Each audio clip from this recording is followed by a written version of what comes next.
আসসালামু আলাইকুম। আজকে সকাল সকাল বেরাইলাম গাড়ি নিয়ে। তো এতটুক উস পড়তাছে মানে বলার বাইরে। বছরের সেরা ঠান্ডা। আর ঠান্ডা মানে গাড়ি চলান গেতেছে না ট্রাক্টর। যেহেতু ট্রাক্টর আলগা, একদম চলানি গেতেছে না, এত ঠান্ডা। স্টার্টিং ধরে দেখা গেতেছে না। তো সর্বোচ্চ দেখা গেতেছে 50 মিটার। 50 মিটার রাস্তা দেখা গেতেছে, তার উপরে দেখা যায় না। কতখান দিয়ে ভালাই দেখা যায়, কতখান দিয়ে দেখা যায় না। তো আমার কথা হইলো, আমরা তো এরকম কষ্ট করে চলাইতাছি, যেহেতু ট্রাক্টর গ্লাস নাই।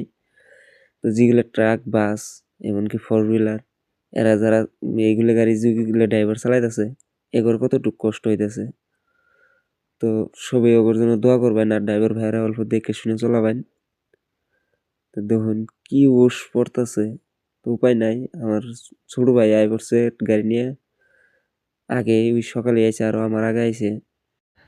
গাড়ি যেহেতু চলাই, ট্রাক্টর চলাই, তো কষ্ট অল্প করাই লাগবো।